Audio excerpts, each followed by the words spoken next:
ये ठीक है, अपने तो भले भाव रखे थे, भले अच्छे भाव का फल अच्छा ही मिलेगा, तुम्हारे भाव को तुम समझो, अपन ने अपना भला कर लिया। अब उसने समता रखे, उसने आक्रोश ना करे, हमने तुम्हारा अच्छा किया और तुम हमको चार सुनाने बैठ गए और ऐसा फलाना दिखा, ये तुम्हारा नुकसान। हमारे पास जो सामग्री थी सो हमने दिया, तुम्हारे पास जो सामग्री तुम ऐसा विचार करके सारा जन क्या करते हो, समझाओ। निरीहता, निरीहता का होता है किसी प्रकार की अपेक्षा नहीं होना चाहिए, इच्छाएं नहीं होना चाहिए, ऐसा निरीह वृत्ति बोलते ना, साधु जनों की अदैन्य वृत्ति होती है। निरीह किसी प्रकार की लौकिक पदार्थों की अपेक्षा नहीं, ऐसा नहीं जब देखो तब देखिए हाथ फैला लेता, हमको दे दो ये वस्तु, वो हमको दे दो ये हमको दे दो, हमको ये चाहिए हमको वो चाहिए, ये तो लोग की बातों को कह देते हो। कभी अपने आत्म कल्याण के विषय में भी कहते हो, कभी इसके विषय में भी कहते हो क्या? अपने आत्म कल्याण की बात नहीं होना चाहिए, केवल लौकिक पदार्थों की इच्छा नहीं होना चाहिए। और लौकिक पदार्थों की इच्छा चलती रहेगी तो फिर साधना का पथ प्रशस्त नहीं हो सकता है।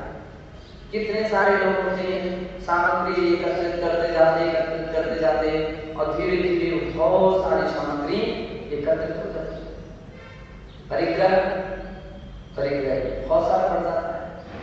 कितना सारा पड़ जाता है? अभी किसी को देखो बहुत सारा सामान, लेकिन किनको जिनमें निरीह वृत्ति नहीं है उनके पास बहुत सारी सामग्री है, निरीह वृत्ति है वो तो धीरे वृत्ति, उनको कोई समाधान है, वे विचार करते हैं कोई बात नहीं, अगर पेन खत्म हो ही जाएगा तो हम दूसरा ले लेंगे। हमारे संघ में व्यवस्था में दूसरी सब पेन भी देती है, कॉपी खत्म हो गई कॉपी देती है।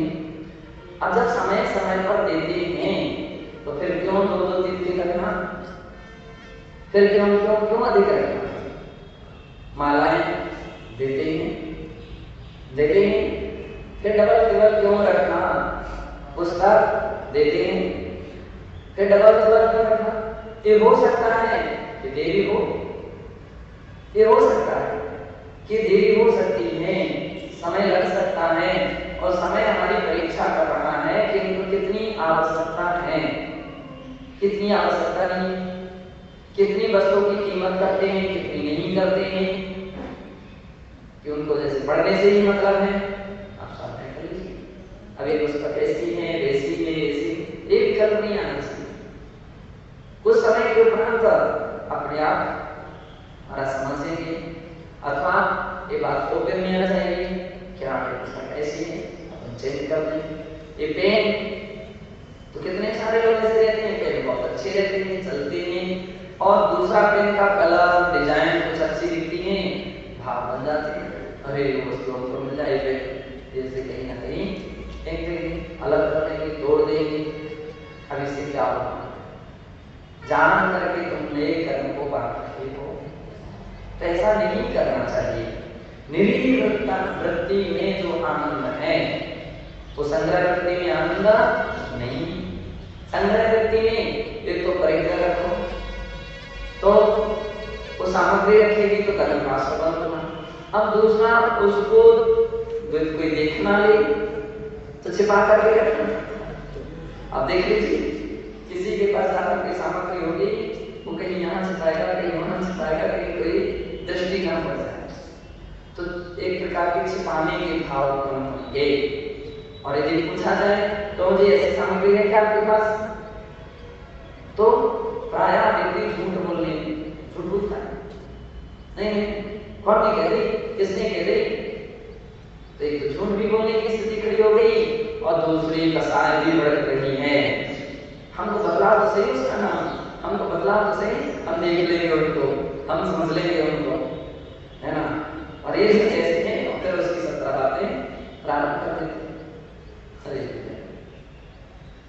कसाय भाव होता है, और यदि जितना आवश्यक है उतना रखा तो व्यक्ति तो बड़े खुशी के साथ रखेगा, सबके सामने रखेगा, ये रखिए, है ना। ये रखिए, सबके सामने रखेगा, ना उसको झूठ बोलने की स्थिति, ना चोरी करने की, ना छल करने की, ना सत्य बोलने की स्थिति खड़ी होगी, कभी कुछ नहीं, बल्कि विश्वासघात बनेगा और स्वयं प्रसन्न रहेगा और दूसरे भी उससे प्रसन्न रहेंगे। और यहाँ जो रख रहा है उसको स्वयं भी संकुचित होना पड़ेगा। व्यक्ति की परीक्षा उसकी चर्या से भी मालूम चल जाती है। कोई भी वस्तु को छिपा करके रखना चाहता है, देख लो, कोई अनुचित काम करता है, आप देख लो, फिर उसकी ऐसे उसकी स्थिति होने लगती है, निगाहें उसके ऊपर नहीं बन पाती है, क्योंकि गलती कर रहा है। तो आचार्य महाराज ने कहा, निरीहता, निरीह वृत्ति जिनकी है, ध्यान और जो यथाशक्ति ध्यान करते हैं, साधुजन ऐसे होते हैं, ध्यान तपोरता, ध्यान करने वाले होने चाहिए, अध्ययन करने वाले, ध्यान और ध्यान के साथ अध्ययन, तो स्वाध्याय करते हैं, पढ़ते हैं, याद करते हैं, समझते हैं, समझने का प्रयास करते हैं, समझाते हैं, अध्ययन से साधते हैं।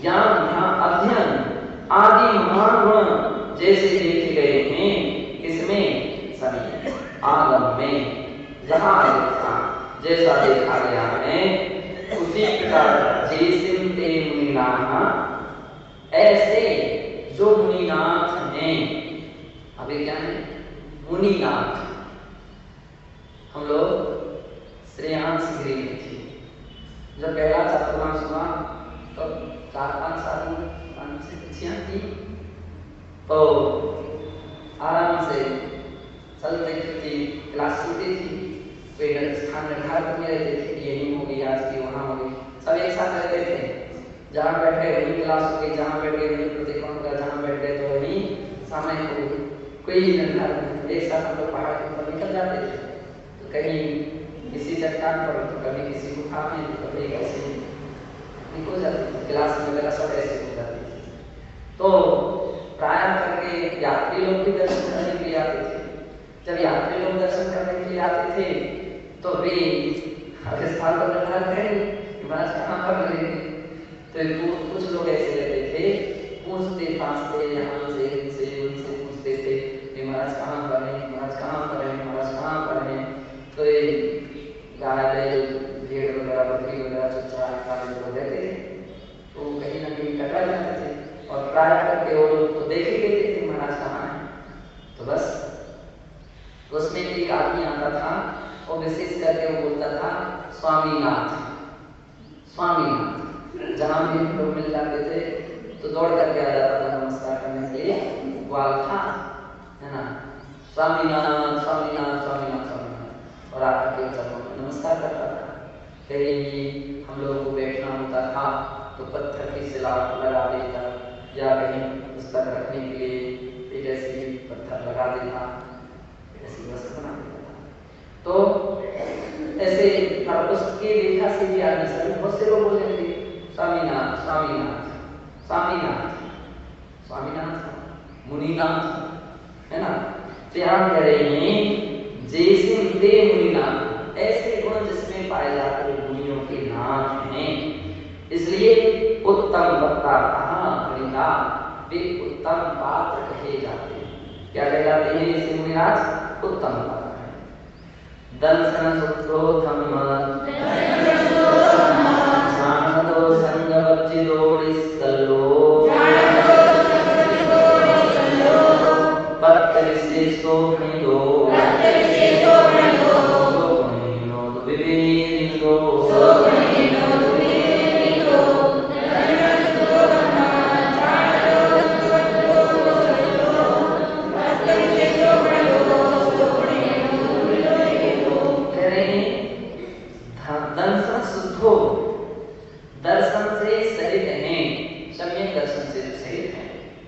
धर्म ध्यान दो, धर्म ध्यान में लीन रहते हैं, संग वर्जितो, संग यानी परिग्रह से रहते हैं, निस्तल्लो, और जिनके अंदर में माया मिथ्यात्मान में से कोई भी संलग्न नहीं है, वो पत्त विशेष होते हैं, पत्त विशेष हैं। अभी विशेष कर लीजिए, अब यथास्थान घटित कर लीजिए, अगर उत्तम पात्र हैं तो उनके लिए सारी विशेषताएं लगी, मध्यम पात्र हैं तो उनके लिए संगवर्जितों के स्थान पे खास संगता और एक तरह की सीमा रखने वाले, और अविरत सम्यक दृष्टि है तो ध्यान से युक्त सम्यक दृष्टि वह जगन्य पात्र कहा जाता है।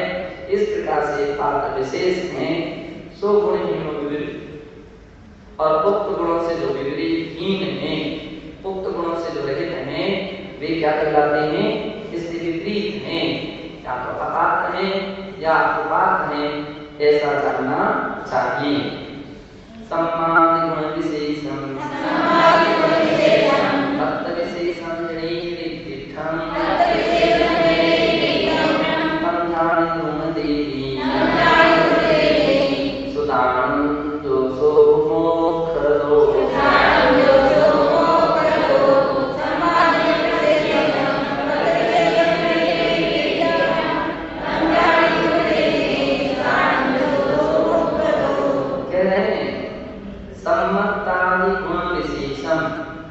सम्यक दर्शन आदि, आदि का सम्यक दर्शन, सम्यक ज्ञान, सम्यक चार्य इत्यादि गुण विशेषों से जो सहित हैं, पत्त विशेषम विद्विघ्नं, उनके लिए जिन्हें भगवान ने पात्र विशेष कहा है, वो पात्र विशेष तब जाने गुण देवी, इसलिए उनको समझ करके ये पात्र विशेष हैं कि नहीं है, ऐसा समझ करके जो सुपात्र है उनके लिए जो दान दिया जाता है, सुदान जो सो खरदो, जो व्यक्ति उनके लिए अच्छा समय प्रकार का दान देते हैं, यानी 4 प्रकार के दान देते हैं, वो सम्यक दृष्टि से मोक्ष मार्गी है, मोक्ष दो मोक्ष मार्ग में लगा हुआ है, ऐसा जानना चाहिए।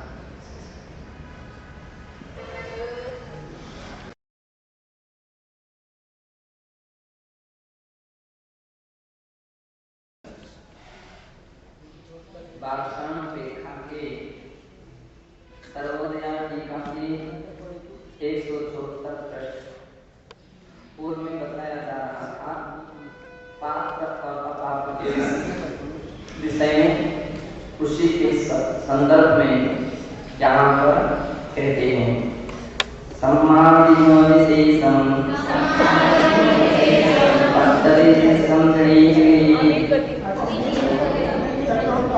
तथा से अमित गति श्राप के श्रापाचार्य अमित गति कृत श्रापाचार्य में 10वें अध्याय के 4थे श्लोक में कहते हैं ततोत्तमं तपस्वी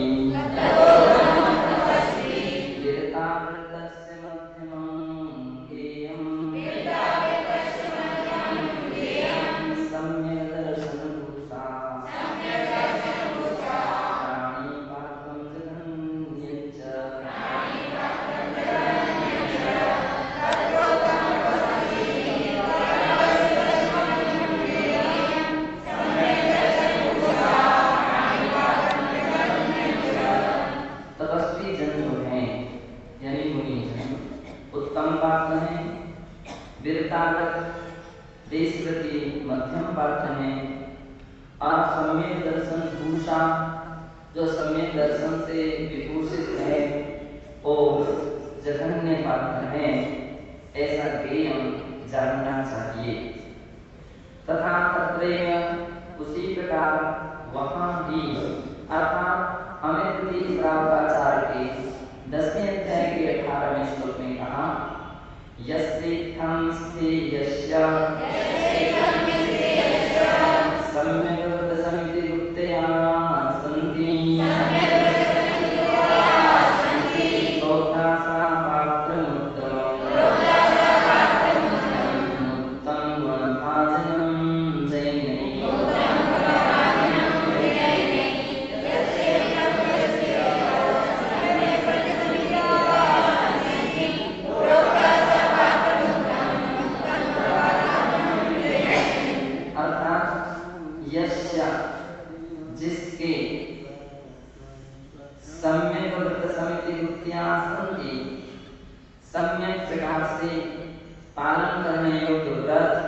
यानी 5 महाभारत, समिति यानी 5 समिति, गुत्ती 3 प्रकार की गुत्तियां हैं। उसके लिए सा पात्रम गुणभाजनम जैनई, वह जैनों के द्वारा या जैनेन्द्र भगवान के द्वारा गुणों का भाजन, गुणों का स्थान रूप उत्तम पात्र कहा गया है। पुरुषार्थ सिद्ध्योपाय में भी 171वीं गाथा में भी कहा है, पात्रम त्रिभेद मुक्तम संयोगो मोक्ष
अब परिधान हो गया, परिधान के बाद उच्चासन दिया जाता है, उनको आदि पर बैठने की प्रार्थना की जाती है कि स्वामी उच्चासन ग्रहण कीजिए।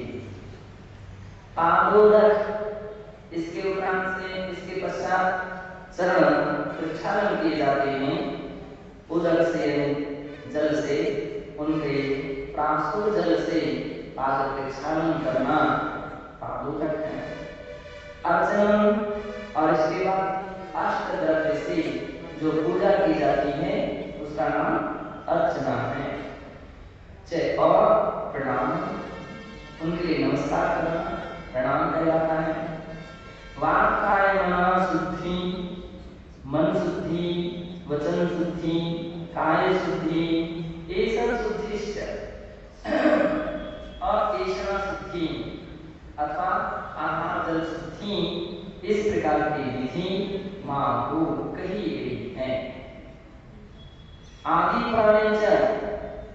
प्राण में भी 20वें अध्याय सर्ग के 86वें श्लोक में कहा प्रतिग्रहण मत्युच्चैः स्थानेस्य विवेचनम् पाद प्रधानं चर्या नदी शुद्धिश्च सात्रयी।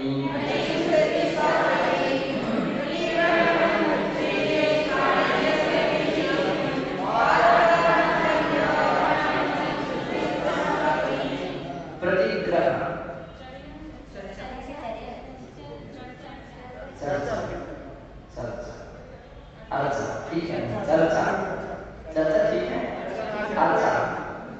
चर्चा का अर्थ है अर्चा।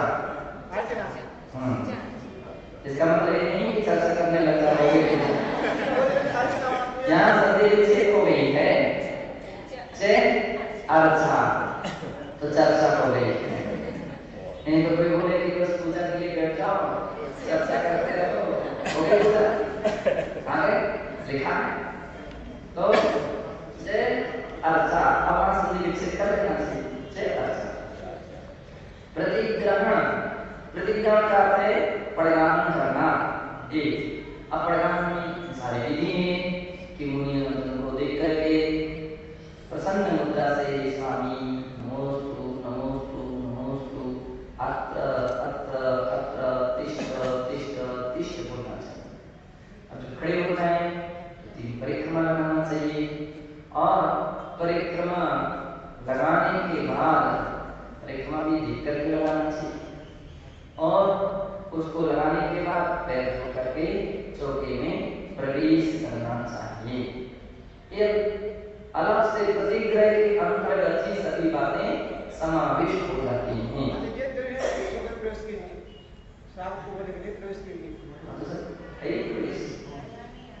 प्रवेश है, कहीं भी देता है तो भी प्रवेश करना, ना भी है तो अलग से नहीं है। सब प्रतिग्रह के अंदर में आ गया, संकर हो गया बस। अब यहाँ कहते जा रहे हैं कि प्रतिग्रहण उनको प्रदान करना, उच्च स्थान और उनको उच्च स्थान पर बैठाना, विराजमान करना। उच्च स्थाने विनिवेशनम पाद प्रधानम, धोना प्रधानम प्राग से उपसर्ग लगाना, प्रायः अच्छी तरह से धोना, यानी विनय के साथ पाद प्रक्षालन। ऐसा नहीं जैसा पानी पकड़ दिया फिर धो गए, नहीं ऐसा नहीं पानी पैरों पर पकड़ा जा सकता है। वो पानी इस प्रकार से डालता है तो इसका नाम है शरण प्रक्षालन। अर्चा और अर्चा यानी उनकी अष्टविधि अष्ट प्रकार के जल से पूजा करना, नति यानी नमस्कार करना, शुद्धि से साथ रही और 3 प्रकार की शुद्धि, मन शुद्धि, वचन शुद्धि, काय शुद्धि, है ना। और जो 6 शब्द आगे आगे आते हैं उस 6 से आहार जल शुद्धि ये भी ग्रहण कर लेना चाहिए। तो इस प्रकार से नवधा भक्ति पूर्ण होती है। यदि नवधा भक्ति कम होती है तो साधु जन आहार वहां ग्रहण नहीं करते हैं। तो एक बार तो कम से कम नामधापत्ति नियम से होना ही होना चाहिए। अब इसका मतलब ये नहीं कि जितने लोग आते हैं सबके सब नामधापत्ति करें, तो सबके सब तो कर ही नहीं सकते, है ना। केवल मन शुद्धि, वचन शुद्धि, काय शुद्धि, आहार शुद्धि। बाकी लोग क्या करें? मन शुद्धि, वचन शुद्धि, काय शुद्धि, आहार शुद्धि, इतना बोले, नमस्कार बोले, इतना भी बोल सकते हैं। बाकी अब ना तो पाद प्रक्षालन की जा सकती है, ना उच्चारण किया जा सकता है, ना उनके प्रणाम किया जा सकता है, और पूजा भी नहीं कर सकता है। तो इसलिए अपनी पद्धतियां हैं कि अन्य आहार देने के लिए श्रावक आते हैं तो वे सभी केवल मन शुद्धि, वचन शुद्धि, काय शुद्धि, आहार शुद्धि ऐसा बोलते से सुखा लेते हैं, नमस्ते कर लेते हैं और फिर आहार देते हैं। वे नामधापत्ति हैं, इसमें कोई कमी नहीं रहना चाहिए। अगर नामधापत्ति नहीं होगी साधन आहार ग्रहण नहीं करते। लेकिन नामधापत्ति अपन लोग कोई अभिमान का प्रतीक नहीं है कि कोई व्यक्ति सोचे जैन साधुओं के तो अभिमान है, 9 प्रकार से पूजा कराते हैं और इसके उपरांत आहार लेते हैं, तो अभिमान की दृष्टि से भी आहार नहीं लेती। अभिमान की दृष्टिकोण से तो आहार नहीं लेते हैं। अभी तो आगम की विधि है, पूजा करते समय भी उनका अभिमान भाव नहीं लेता है। यदि साधुओं के अभिमान इसकी स्थिति आ जाए, है ना, अरे अभिमान हमारे पूजा तो वो साधु नहीं कहलाएंगे, साधु नहीं कहलाएंगे, हाँ कसाय ना माना जाएगा। वे तो आप विशुद्धि के साथ बैठे रहते हैं और नवरात्रि हो गई तब फिर के पुनरुक्ति में आहार विधि प्रारंभ करते हैं। इस काम का एक कर्तव्य है। साधु जन को चित्रा भी देते हैं किस प्रकार की विधि हुई है, तो नहीं हुई है नहीं देते ऐसा। साधारण प्रतीकी इस विधि समर्थिता। साधारण के 5वें अध्याय के 45वें श्लोक में भी इसी प्रकार की विधि कही गई है। आचार्य वसुनंदी भी श्रावकाचार्य गाथा विस्तरेण निरूपितो नामधापत्ति सम्मिलितो नामविधि। आचार्य वसुनंदी ने भी वसुनंदी श्रावकाचार्य नाम का ग्रंथ है, उसमें गाथा 226 और से लेकर के 331 में विस्तार रूप से नामधापत्ति के विषय में, दान विधि के विषय में कहा है। वहां कहा है पत्नी हरनारी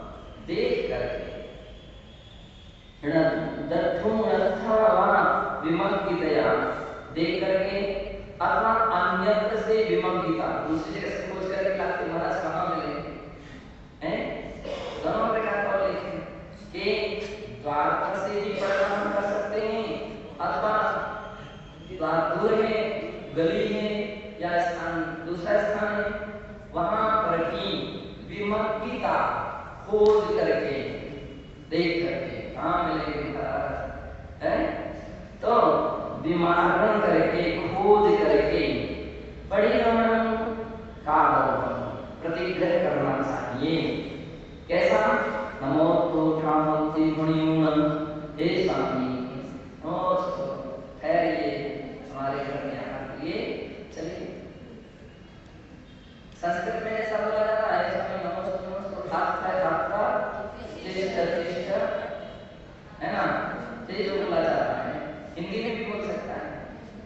महाराज नमस्कार नमस्कार नमस्कार हो, आइए ठहरिए, हमारे घर में चलिए यहाँ के लिए।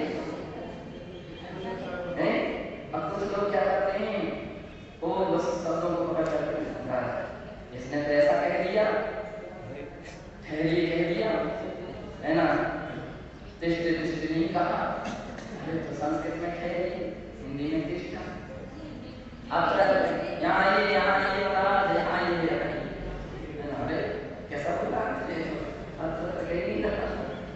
तो शब्द है, भाषाओं के अंतर है, प्रयोजन तो वही का वही चल रहा है। कोई संस्कृत में पढ़ता है, कोई हिंदी में, कोई मराठी में, क्या पढ़ा दिया, थांबा, है ना, कोई कन्नड़ में, कोई गुजराती में, कोई तमिल में, जो देश की अपनी अपनी भाषाएं हैं, अपने अपने भाषाओं में भी पढ़ाई करना विधि करते हैं और उस प्रकार की विधि का पालन करते हैं। एक बहुत अच्छी बात यहाँ पर कही गई है कि मान लीजिए नियघरनारे और विमग्रिया अपने घर के द्वार से भी परिणाम कर सकता है, इसलिए कि अपने घर के द्वार पर भी परिणाम कर सकता है, विमग्न भी कर सकता है, खोज करने के लिए जहाँ संभव हो सकता है, जहाँ पर मिलेगी, कहाँ मिलेगी, तो कुछ ऐसे कांगड़ होते हैं, उस कांगड़ में भी मिल सकते हैं, तो वहां से भी परिणाम करके ला सकता है। जो लोग बोलने में डरे हो, एक ही अपने ही घर के द्वार से परिणाम करना चाहिए, अपने ही घर के द्वार से परिणाम करना चाहिए, किसी का घर का द्वार साफ नहीं, सही नहीं, गली सकरी है या कुछ भी, तो इतने लोग नहीं खड़े हो सकते हैं, अब क्या करेगा, अब तो नहीं आएगा, आप ना देगा, तो वहां रोड पर आ जाता है, गली से निकल करके बड़ी सड़क पर आ जाता है। समय मिलते थे, महाराज कम मिलते थे, इसलिए कम मिले आधे मिले, कुछ भी हो, एक बता रहे हैं ऐसा संभव है कि अपने द्वार पर भी खड़े होकर के प्रदान कर सकते हैं, और जहां अनुकूल स्थान सब लोगों को पड़ता है, जहां वे साधुजन मिल सकते हैं, वहां तक जा भी सकता है। दिमाग रखने उसकी खोज की, कहाँ मिलेगी, कहाँ मिलेगी, यहाँ मिलेगी, तो वहां तक वो जा सकता है और वहां से वो परिणाम कर सकता है। विमग्गी का इस शब्द इस बात के प्रयोजन है, महत्वपूर्ण है कि वहां जाकर के ही वो परिणाम हो सकता है। तो एक परिणाम की विधि किस प्रकार से उनको करके उनको ठावती ठहरिए या तिष्ठ तिष्ठ इस प्रकार के बोल करके परिणाम करें। अब इस बात का यहाँ पर अपना ध्यान रखना है, लोग बहुत से परिक्रमा, दो परिक्रमा लगाई, इसने देवी परिक्रमा लगाई, इन्होंने देवी परिक्रमा लगाई, अरे भैया उसकी भक्ति विशेष है, परिक्रमा का तो कोई बात नहीं, भक्ति है, परिवहन में आ जाए, हाँ, और देवी परिक्रमा लगा रहा है, कदाचित दो भी परिक्रमा हो गई तो बिगड़ा नहीं है, तीन होना चाहिए विधि, दो हो गई तो नवरात्रि में कभी नहीं आती, परिक्रमा तो लगाई उसने ऐसा। तो एक नवरात्र एक बड़े कर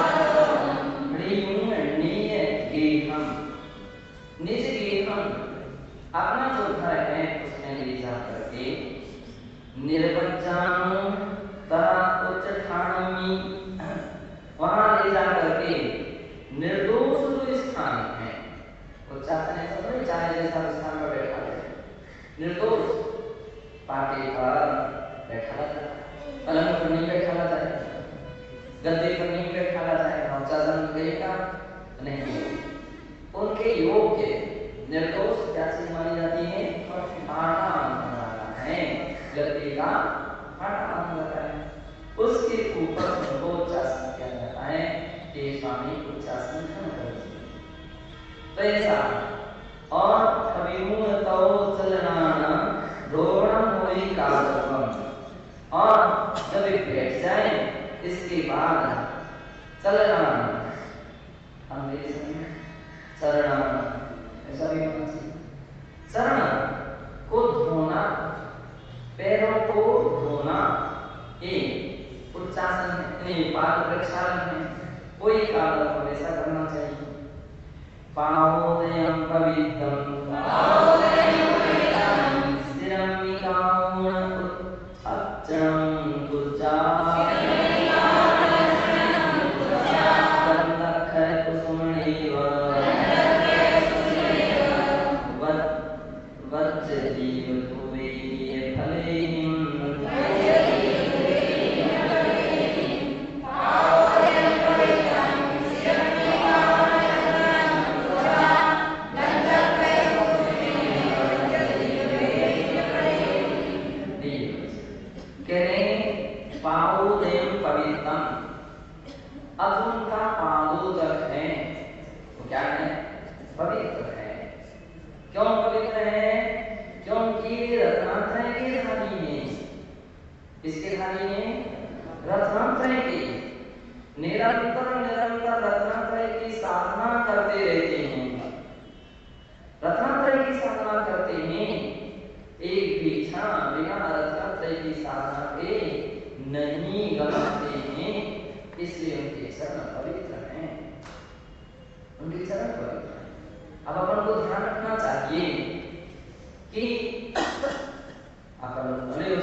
लेकिन लगाना चाहिए एक प्रकार की विधि है, एक तरीका है तो आचरण करने का कि गंधोदक सिर से लगाना चाहिए और फिर काम अर्चन पूजा इसके उपरांत उनकी अर्चना करना चाहिए, पूजा करना चाहिए। कैसे करना चाहिए? तो गंधक है कुसुम रेज दीव धूवे हिम खले याद करोगे कौन? गंधक यानी चंदन है ना, आखा जल तो बोले कि गंधा अक्षर कुसुम यानी पुष्प नैवेद्य दीप धूवे फले या क्या शब्द लगाना है यहाँ का? या का से अब जो छूट गया शब्द करो क्या छूट गया? जल। तो जय शब्द से जल को भी ग्रहण कर लेना चाहिए।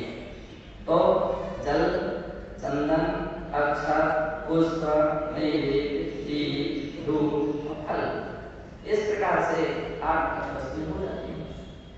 पुष्पांजलिं किरीटा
अब उसकी भी मन शुद्धि हो तो साधकों की भी मन शुद्धि होना चाहिए। आप बाहर कर रहे हो गुस्सा गुस्सा करते करते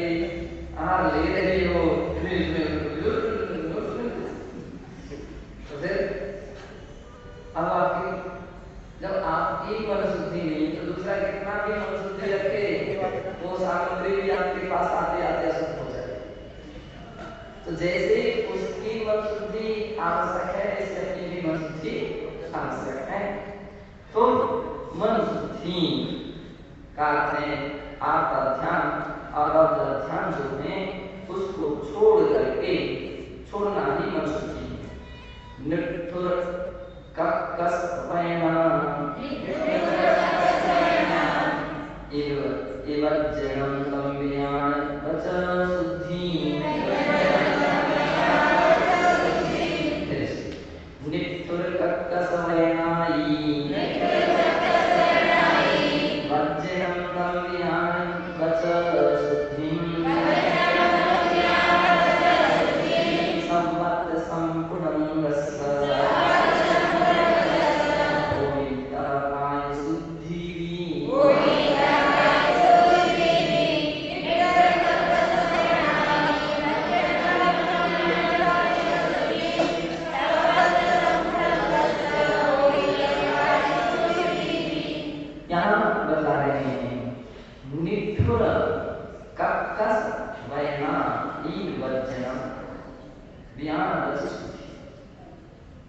आपके समय निष्ठुर वचन ना बोले। निष्ठुर वचन बोलते अर्थात निर्दय भाषा, निर्दयता पूर्वक शब्दों का प्रयोग, ऐसे शब्दों का प्रयोग करें। कर्कश कैसे यानी जी यानी द्वैत नहीं होता, द्वैत नहीं होता।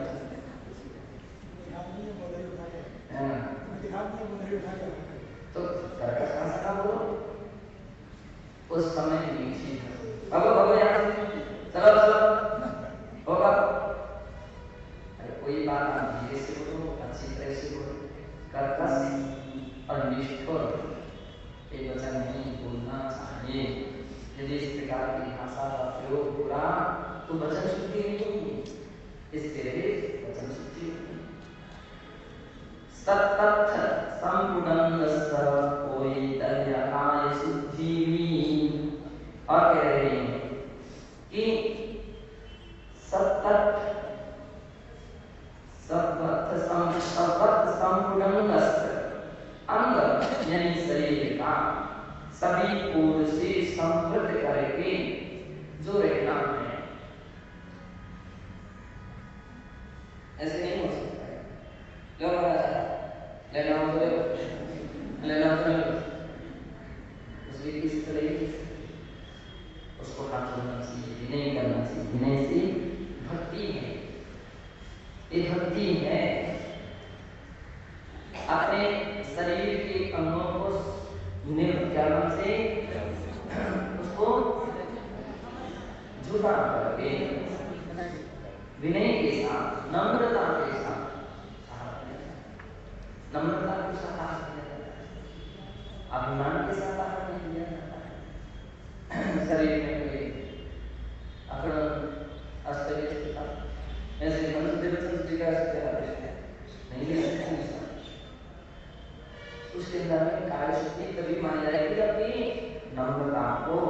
तो यहाँ पर कह दिया 5 इंद्रियों की सीप की तरह समृद्ध दर्शने से कार्य शक्ति, सीप चारों तरफ से ऐसे कार्य शक्ति है। 14 मल परिशुद्धम संतान सोहिमोन जयिनाई संजमी जनस्य दिज्जयी आनेया ईशना सुति।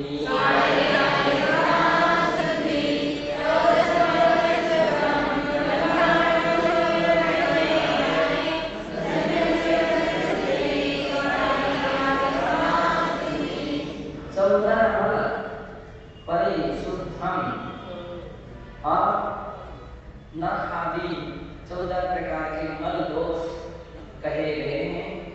उन दोषों से रहित होकर के आहार में ऐसी कोई सामग्री ना आ जाए, यानी कोई अशुद्धि ना आ जाए, आहार अशुद्ध ना रहे, इस प्रकार से चौधर्म परिशुद्धम जमधर्म सोभियून जैनाय।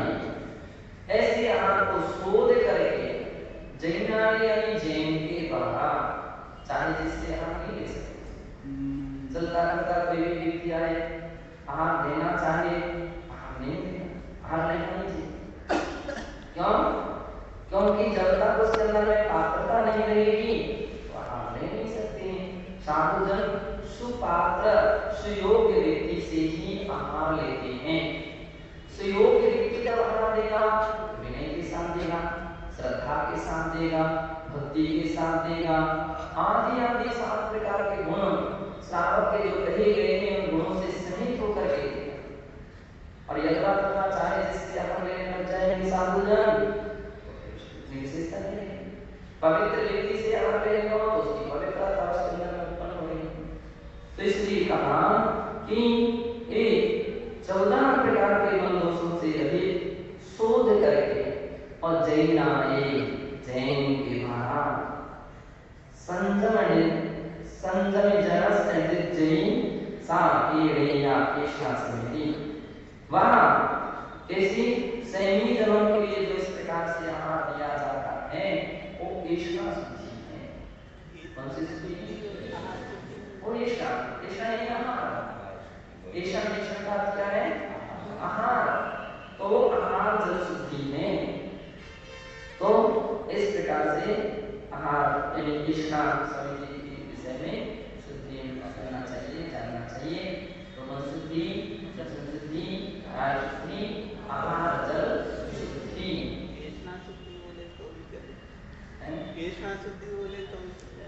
हाँ कर सकते हैं। पेशा शुद्धि ऐसा नहीं कहा, आहार की शुद्धि ऐसा बोला जा सकता है। तो ऐसा नौथा भक्ति हुआ करती है। नौथा भक्ति के साथ दिया गया जो शुद्ध आहार है उसको भी साधुजन ग्रहण करते हैं। जो इस प्रकार के शुद्धि से रहित होता है उसको वे स्वीकार नहीं करते हैं। ऐसा